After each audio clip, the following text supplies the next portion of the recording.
Olá, eu sou Amanda Isidoro, sou aluna do 5º módulo de Letras do UniCMG, sou aluna aqui do Polo Presencial de Paraguaçu, sul de Minas Gerais.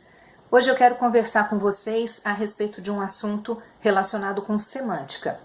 Para quem ainda não sabe, a semântica é o ramo da linguística que vem estudar o significado das palavras.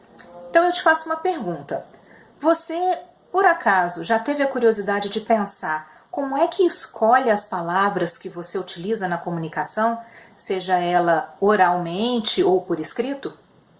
Pois é, a semântica cognitiva, que é o foco da nossa conversa hoje, tem como objetivo compreender essa assimilação do significado das palavras através da nossa perspectiva sensorial, motora, social, cultural e histórica.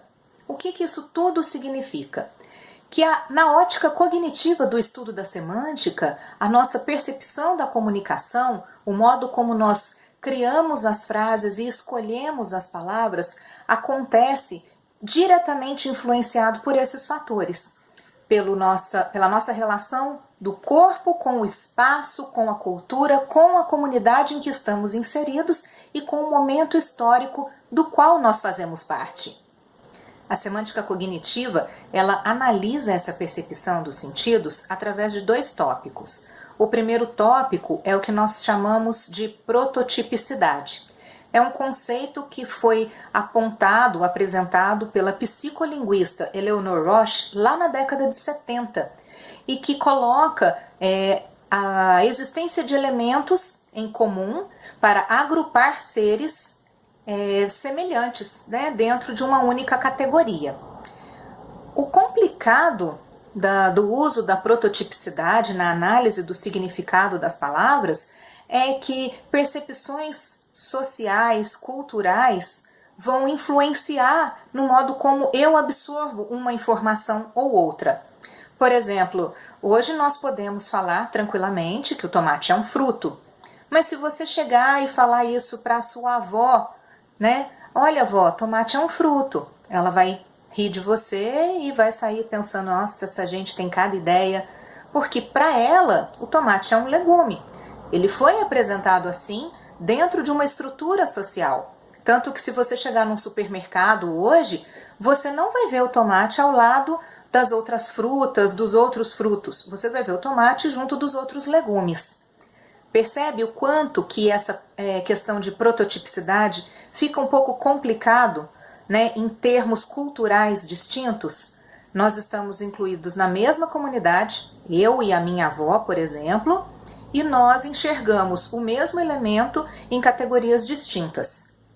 Outro exemplo de prototipicidade que pode ser um pouco complicado e acabar gerando uma ideia falaciosa, um raciocínio falacioso, é quando eu pego animais para analisar e coloco a prototipicidade, ou seja, a ideia base de onde eu vou me concentrar, na qual eu vou me concentrar para trazer os outros elementos e agrupá-los. Eu pego os animais que botam ovos.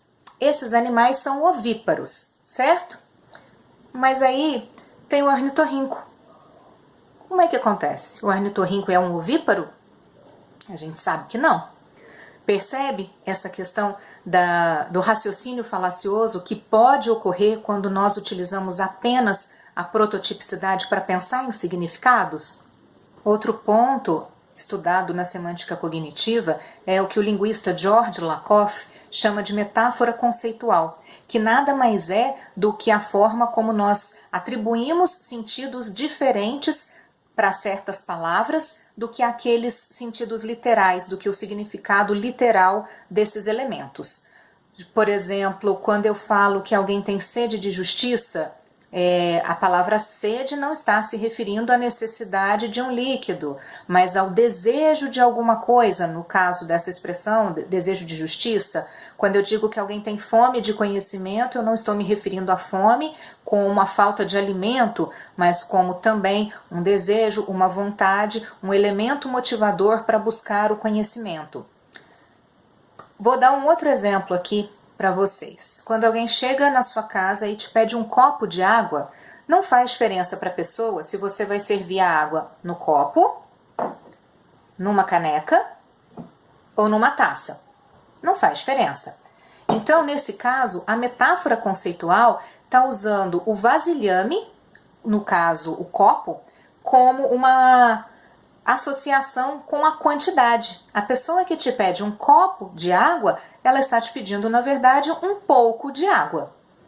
E a gente também consegue perceber isso quando alguém fala, eu estou sem um pingo de paciência.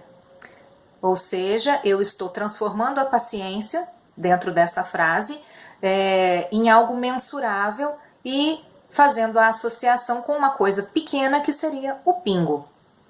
Vale a pena a gente lembrar, aqui no caso, que a metáfora conceitual não é a mesma metáfora da figura de linguagem utilizada para aprimorar um texto literário. A metáfora conceitual, no caso, ela acontece de maneira não intencional, é quase instintiva, vamos dizer assim.